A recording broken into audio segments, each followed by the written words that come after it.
In this lesson, we're going to take a look at a really cool trick that you can use for finger tapping in minor keys. Sounds a little something like this.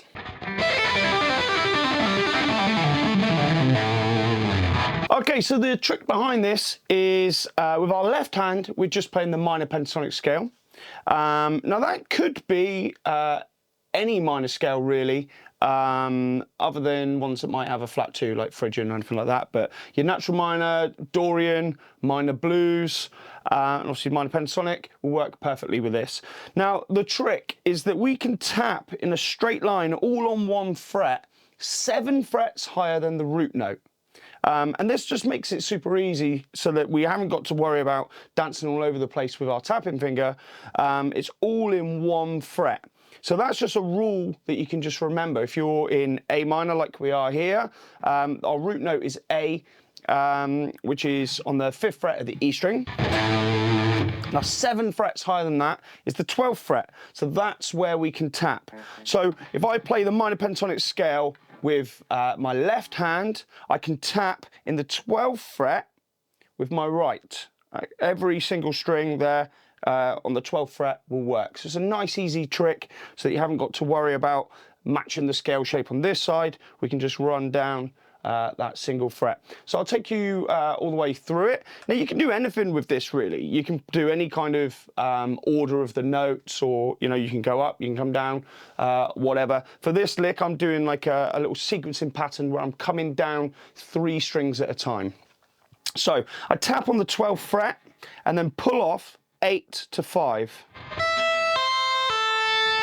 And then going to come onto the B string, do the same thing.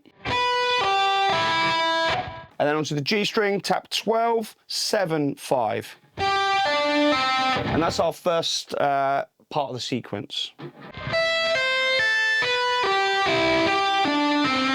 From there, we're going to come to the 12th fret on the B, and we play 12, 8, 5 again. So we hammer, we tap on the 12th, pull off to the 8th, and then off to the 5th. Same again on the G string with 12, 7, 5. Tap on the 12. Then we're going to do the same on the D string. So it's tap on the 12. And that's the second part of the sequence. I'll play it through slowly.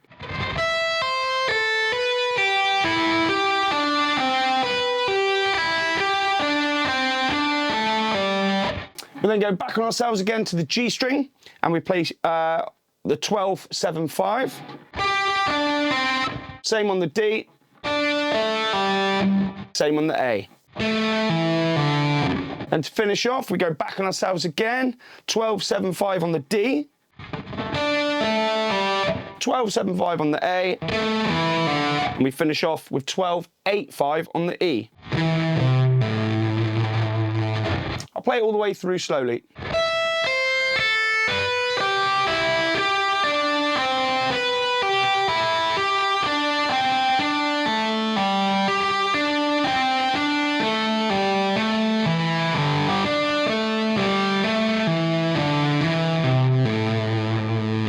So some tips on the actual tapping technique itself. Now, there's a couple of different schools of thought with this one. Some people, including the late great Eddie Van Halen, used to tuck their pick back and tap with their first finger. I can certainly understand why you would do that.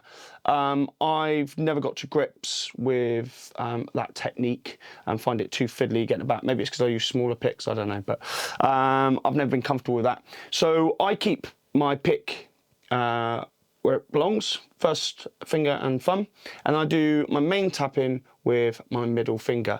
So the actual action of the tap, again, there's different trains of thought on this. I know some very good tappers that will tap and pull up towards them after they tap, so they'll tap here.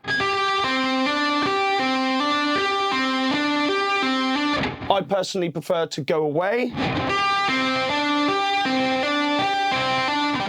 Try it. I don't think there's any right or wrong. I've just just always been more comfortable with going away. You have to be a little bit careful with the release after the tap. You don't want to flick too hard, whichever way you're going, whether you're going up or down. You don't want to flick too hard because you run the risk of catching other strings and notes ringing out. You also want to imagine there's just like a tiny speck of dust on the string that you just want to flick off, and that'll just give it enough power to carry through to the pull-offs. The other thing I like to do is form like a bit of an arch with my hand, just have a bit of a point of contact, like a frame, to help make the tapping more accurate.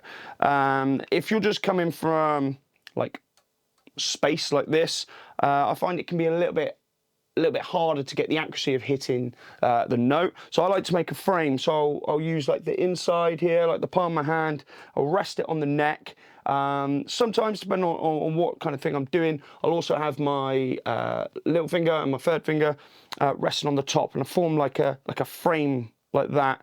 And then it's a lot easier to be more accurate with your tapping finger. Like I said, at the very least, I recommend resting your palm on there. It will also serve another purpose because it will mute the strings. The strings above aren't as important because you can kind of mute it with your first finger. So the strings above this one will be muted with my first finger, but these ones can then be muted by my palm, so we don't get notes ringing out all over the place. It is hard. Sometimes you will have the odd note ringing out, especially if you're playing with a higher gain, but we just try to limit that as much as possible. So here's the lick again all the way through. Have fun with that one and try and come up with your own ideas. Like I said at the start, you haven't got to stick to this pattern. You could do a couple of times on each string, that kind of thing. You haven't even got to do the whole 2 octaves of the scale. It could just be like a little thing to hear.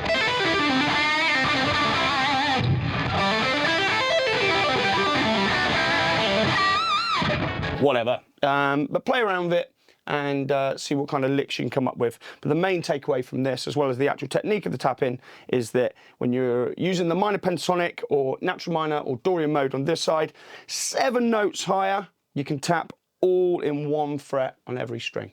Give it a go.